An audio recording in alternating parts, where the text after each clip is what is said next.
오늘 오후 예배 말씀 베드로전서 3장 5절인데요. 성경은 4절부터 6절, 3절 봉독하도록 하겠습니다. 오직 마음에 숨은 사람을 온유하고 안정한 심령에 썩지 아니할 것으로 하라.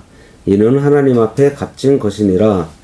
전에 하나님께 소망을 두었던 거룩한 부녀들도 이와 같이 자기 남편에게 순종함으로 자기를 단정하였나니 사라가 아브라함을 주라 칭하여 순종한 것 같이 너희는 선을 행하고 아무 두려운 일에도 놀라지 아니하면 그의 딸이 된 것이니라.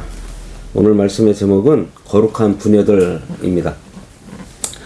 우리는 지난 시간까지 아내들이 남편에게 순종해야 한다는 말씀을 상고하고 있습니다. 아내들은 행실이 정결해야 하고 겉을 꾸미는 단장이 아니라 마음에 숨은 사람을 온유하고 안정한 심령으로 단정하라 그랬어요. 이것이 신자가 가정에서 그리고 하나님께서 허락하신 관계에서 가져야 할 마땅한 도리입니다. 그런데 이 말씀을 듣는 우리 마음은 좀 어때요? 말씀은 참 좋은데 요즘 세상에 그렇게 살 사람이 어디 있을까? 그렇게 살면 나만 바보 되고 나만 손해가 보는 것 아닌가 하는 생각이 쓱 들어오고 있지는 않습니까? 하나님은 우리 마음에 이러한 완악함을 다 알고 계세요. 우리가 자꾸 핑계를 대면서 뒤로 물러날 것을 아시고 오늘 이렇게 이 말씀을 우리에게 주신 것입니다. 오늘 말씀은 이 가르침이 그저 허공에 떠있는 이상이 아님을 분명히 밝히고 있어요. 이미 하나님 백성의 역사 가운데에서 수없이 검증되었다는 것입니다. 여기에 보면 전에 하나님께 소망을 두었던 거룩한 부녀들도 이와 같이 하였다. 이렇게 말씀하고 있어요. 우리는 이 말씀을 통해서 신앙의 뿌리가 무엇이고 그 뿌리에 어떤 행실의 단장이 나오는지를 똑똑히 보아야겠습니다.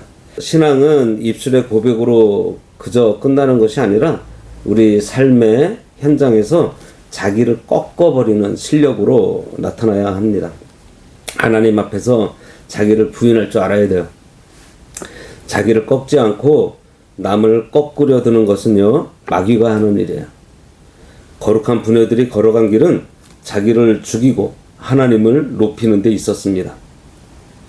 오늘 이 말씀을 통해서 우리 안에 있는 위선을 다 벗어버리고 하나님이 보실 때 참으로 아름다운 속사람의 단장을 하는 복된 시간이 되시기를 바랍니다. 오늘 말씀은 여기 전에 하나님께 소망을 두었던 이라는 말씀으로 시작하고 있어요. 이것이 오늘 말씀의 전부이면서 핵심이에요. 모든 경건한 행실의 뿌리는 소망에 있습니다. 그런데 그 소망을 어디에 두느냐가 중요해요. 베드로는 여기에서 하나님께 소망을 두었던 이라고 아주 명확하게 못 박고 있습니다. 이 순서가 틀리면 신앙은 무거운 짐이 되고 위선이 돼요. 많은 교인들이 입으로는 하나님을 믿는다고 하면서 실제 소망은 사람에게 두고 있습니다. 남편이 돈을 좀 잘 벌어다 주면 소망이 생기고 남편이 내 비위를 잘 맞춰주면 살맛이 난다고 해요. 그런데 남편이 조금만 내 기대를 저버리면 금방 소망이 끊어지고 절망에 빠져서 온 집안을 지옥으로 만들어버립니다. 그것은 하나님을 믿는 것이 아니라 사람을 우상으로 섬기는 거예요. 남편의 말 한마디에 내 영혼이 천국과 지옥을 오가는 인생이 어떻게 정결한 행실을 할 수 있겠어요? 거룩한 부녀들이 남편에게 순종할 수 있었던 이유가요, 그들의 소망이 남편에게 있지 않고 하나님께 있었기 때문이에요. 남편이 좀 모자라고 성격이 거칠어도 상황이 도저히 이해되지 않아도 하나님이 살아계시고 하나님이 결국 선하게 인도하실 것이라는 소망이 꽉 차 있었기 때문에 그 자리를 지켜낼 실력이 생긴 것입니다. 나무는 뿌리가 깊어야 바람에 흔들리지 않아요. 우리의 소망은 어디에가 있어요? 아침 저녁으로 변하는 사람의 마음에 있어요? 아니면 영원히 변치 않는 하나님의 약속에 있나요?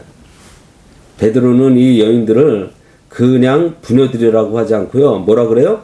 거룩한 부녀들 이렇게 부르고 있습니다. 거룩이 뭐예요? 도덕적으로 완전해서 흠이 없는 것이 거룩입니까? 아니에요. 거룩은 하나님께 구별되어서 속해 있다는 뜻이에요. 하나님이 내 주인이시라는 것을 인정하고 세상과 다른 길을 걷기로 작정된 사람. 사라나 리브가 같은 여인들이 본래 성격이 좋아서 거룩한 것이 아닙니다. 그들도 우리와 똑같이 질투했고요. 속상하면 울었고 자기 고집 피우던 허물 많은 사람들이었어요. 그럼에도 그들을 거룩하다고 부르는 이유가 그들의 시선이 세상 가치관에 머물러 있지 않고 하나님의 약속에 고정되어 있었기 때문이에요. 세상 여자들은 겉을 화려하게 꾸며 자기를 증명하려고 애를 씁니다. 남편을 휘어잡아서 자기가 좀 힘이 있다는 것을 확인하려고도 해요. 그런데 거룩한 부녀들은 달랐습니다. 그들은 자기가 하나님의 언약 안에 있는 소중한 존재라는 것을 알았어요. 하나님이 나를 보고 계시다는 사실을 믿었기 때문에 굳이 세상 방식으로 자기를 드러내서 인정받을 필요가 없었습니다. 하나님께 구별된 자라는 의식이 그들을 거룩하게 만들었던 거예요. 우리가 제발 교회를 출입만 하는 이름뿐인 신자가 되지 말아야겠습니다. 속사람이 하나님께 완전히 붙들린 거룩한 신자가 되어야 하겠습니다.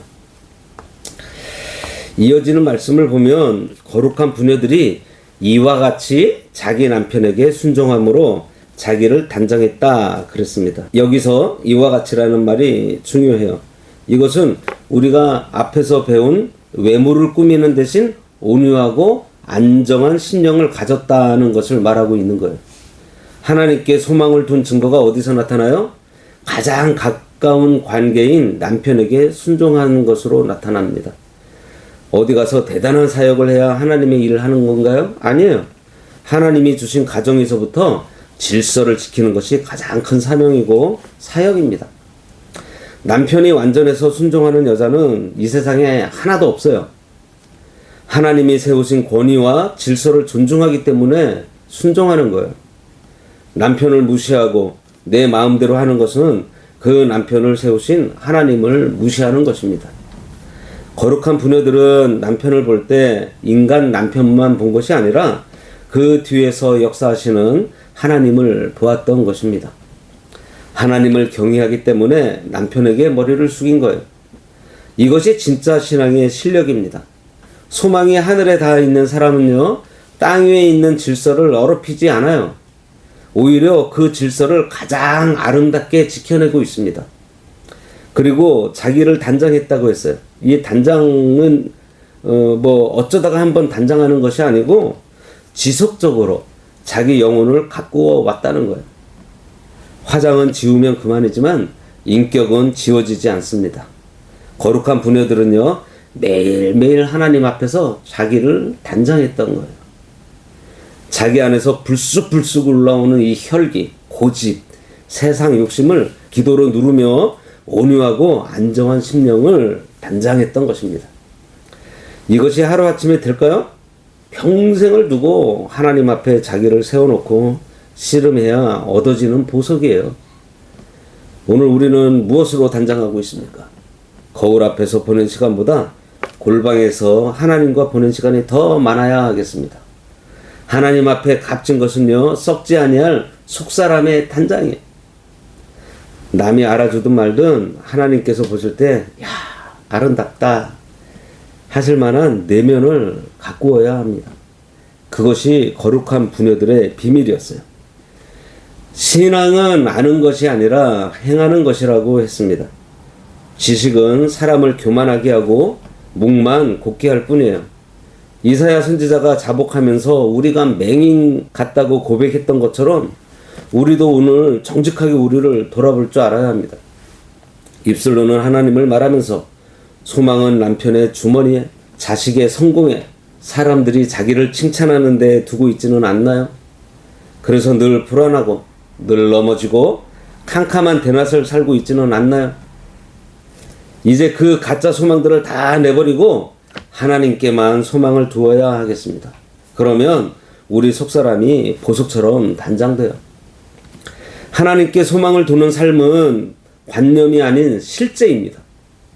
오늘 말씀을 가슴에 깊이 새겨서 나는 참으로 하나님께 소망을 두고 있는지 이 질문 앞에 우리가 정직하게 응답해야 하겠습니다.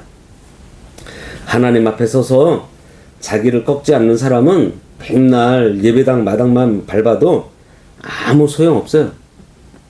거룩한 부녀들이 걸어간 그 좁은 길을 우리도 오늘 결단하며 걸어나가야 하겠습니다. 오늘 하나님께 소망을 둔 거룩한 부녀들이 어떻게 자기를 단장했는지 살펴보았습니다. 다음 시간에는 이 거룩한 부녀들의 대표격인 사라에 대해서 구체적으로 살펴보려고 합니다. 6절에 보면 사라가 아브라함을 주라칭해 순종한 것 같이라고 말씀합니다. 아브라함은 결코 완전한 남편이 아니었어요. 기근이 들면 자기 살겠다고 아내를 누이라고 속여서 팔아넘기려고도 했었던 연약한 사람이었습니다. 그런 남편을 두고도 사라가 어떻게 주라칭하며 질서를 지켰는지 그 실제적인 자취를 다음 주에 따라가 보려고 합니다. 사라가 남편의 완전함 때문이 아니라 하나님이 살아 계셨기 때문에 견뎠던 것처럼 우리도 사람들이 말하는 소리에 일희일비하지 말아야 하겠습니다. 오직 하나님 앞에서 정결하게 살아가는 은혜가 우리 안에 있기를 바랍니다. 다음 시간까지 각자의 가정에서 나는 누구에게 소망을 두고 있는지 서로가 스스로 물어보기를 바랍니다. 거룩한 부녀들이 길은 자기를 증명하는 길이 아니라 하나님을 증명하는 길이었어요. 세상은 자기의 목소리를 크게 내라고 가르치고 있지만 오늘 말씀은 하나님 앞에서 잠잠히 자기를 단장하라고 가르치고 있습니다. 이 거룩한 단장은 세상이 줄 수 없는 평안과 권위를 가져다 줘요. 가정이나 교회, 사회가 왜 힘이 든 것 같아요? 서로 소망의 대상이 되려고 했기 때문입니다. 서로에게 소망을 두니 실망이 크고 다툼이 그치지 않는 거예요. 이제 모든 소망을 하나님께로 옮겨야 하겠습니다. 하나님이 하실 일을 기대면서 오늘 나에게 주어진 순종의 자리를 묵묵히 지켜야 합니다. 하나님은 우리의 중심을 보신다고 했어요. 사람들은 속여도 하나님의 눈은 속일 수 없습니다. 골방에서 눈물로 자기를 꺾으며 온유함을 구하는 아내의 기도를 하나님께서 가장 귀하게 보신다는 사실을 알아야 합니다. 그 기도가 남편을 변화시키고 가정을 천국으로 만들어요. 오늘 이 결단이 우리 삶의 실제적인 변화로 나타나야 하겠습니다. 기도하겠습니다. 하나님 아버지, 우리가 입으로는 아버지를 부르면서도 참으로 실제로는 사람의 말과 환경의 변화 때문에 일희일비하며 살았음을 고백합니다.